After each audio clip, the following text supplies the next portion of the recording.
What is it that gives your life a sense of meaning and purpose? Because once you find that, it puts you in your power place. See, if you know what your life work is, I encourage you to start working on it. If you can't do it all at one time, do just a little bit of it. And if you don't know what it is that you showed up to do, if you don't know why you're here, I encourage you to find out what your purpose is here. What is the meaning of your life? What will be different? Have you ever asked yourself that question? I've done that. I remember coming from a friend of mine's funeral, and I was reflecting on how much time I had left. And I went for a walk in a park thinking about this guy whose life was so promising. And I mean, he wasn't an old guy. He was quite young, in fact. And I thought about all of the things that he said he was going to do, and he never got a chance to do those things. And I started thinking about my own life and how much time I had left to do the things that I would like to do. And at that time, I wasn't sure what my life purpose was, what my life's work was. I wasn't sure about it at that time. And I thought about it quite a lot. I had some idea, but I wasn't convinced, and I don't think I felt worthy. I didn't believe that it could be me to do this kind of work that I'm doing right now. And I say to you that if you begin to take a conscious effort to find out what it is that you're supposed to do, I say that it can literally save your life. I said that it can literally save your life. 80s is all they deserve. This is all they've ever seen. It's been passed on to them. And they think that this is it for them. Oh, no. I was looking what Dr. Blanton, Smiley Blanton, who is a colleague of Dr. Norman Vincent Peale, what he said about fear. He said, fear is the most subtle and destructive of all human diseases. Ladies and gentlemen, fear kills dreams. Fear kills hope. Fear puts people in the hospital. Fear can age you. Fear, ladies and gentlemen, can hold you back from doing something that you know within yourself that you're capable of doing, but it will paralyze you. And it seems like you're in a hypnotic spell. And I ask you a question, what is the benefit? What's the benefit of allowing fear to hold you back? What's the benefit of giving up on yourself, of not stepping out on life and taking life on? What is the benefit for you? What's the plus in that? It's one of the things I had to ask myself. So I didn't want to make any mistakes. I wanted everybody to like me. I wanted to be perfect the first time I did something. It's not going to happen. You're going to make some mistakes. You're going to hurt some folks' feelings. You're going to create some enemies.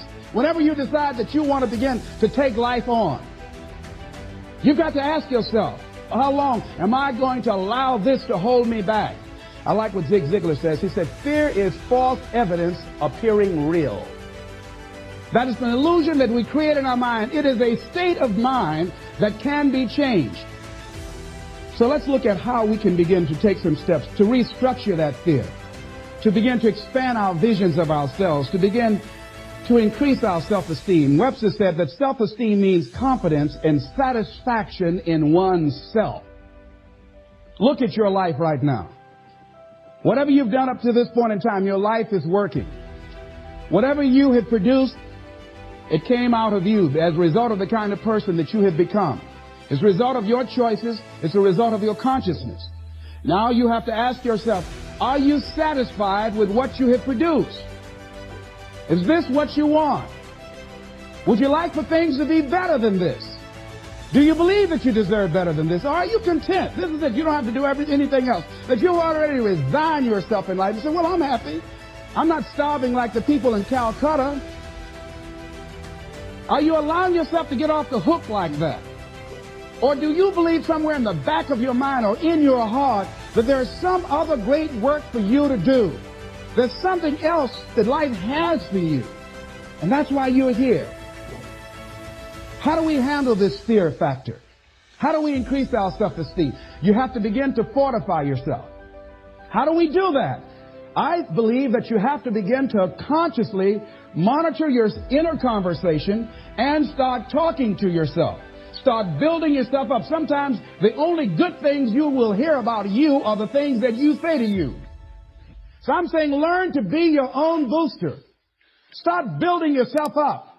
Start encouraging yourself. Start saying, I can do this. I can make this happen. When I started thinking about becoming a speaker, I said, yes, I can do this.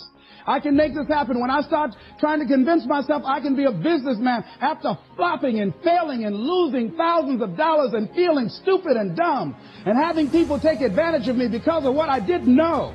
I had to talk to myself because people were saying to me that I was dumb. And somewhere in the back of my mind, I was saying, you're right. Look at what I've done. I had to say, no, Les. Hey, come on, man. Get your stuff together. You can handle this. You just haven't figured it out yet.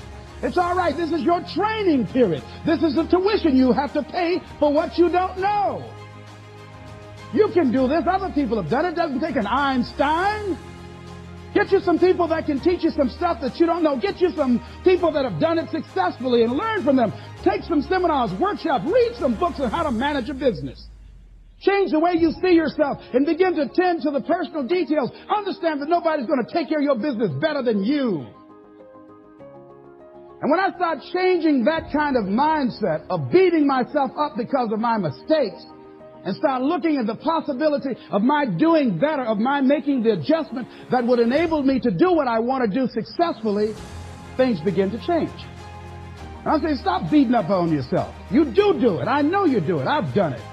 It's a natural inclination for us to put ourselves down.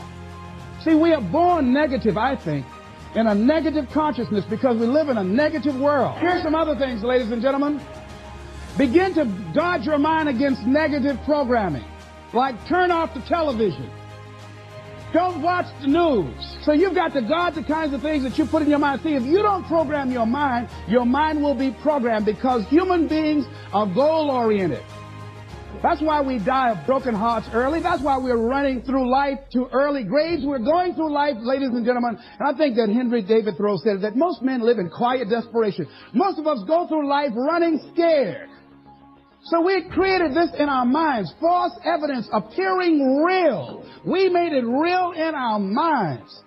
That's why Churchill said there's nothing to fear but fear itself. That's the destructive monster.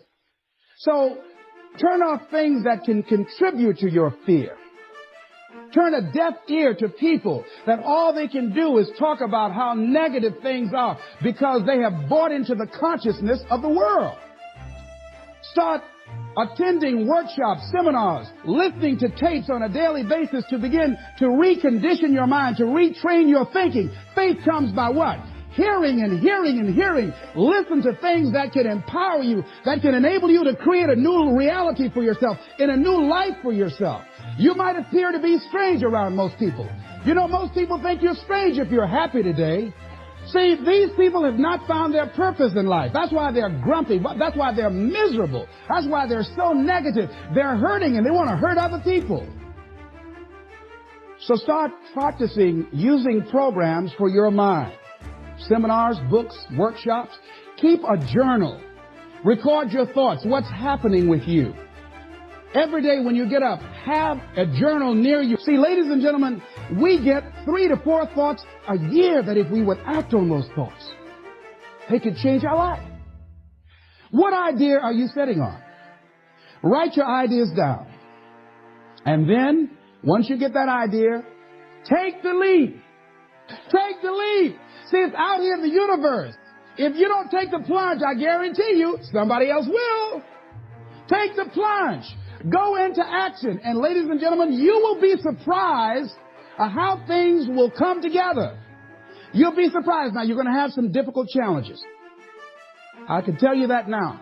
Be aware of that. Things are not going to work out exactly right. For a time, they will, sometimes. And that's when life is just playing a game with you. I want you to feel good and relax. But ladies and gentlemen, go into action with your dream. And don't avoid where the fights are. Get in the midst of the fight. Get knocked down so you can learn how to fight, so you can hold your position. See, most people don't get out in the arena of life because they don't want to fight. Most people don't get out there because they don't want to get knocked down. They don't want to be dropped to their knees. But see, you're going to be dropped whether you're on the field or whether or not you're sitting on the sidelines. You're going to be dropped. So at least get dropped for something. See, that's how most people are spectators in life. You don't want to be a spectator. You want to get out in the field where the action is, and you will be amazed. After the struggle, there will be a calm period, and things will begin to click for you.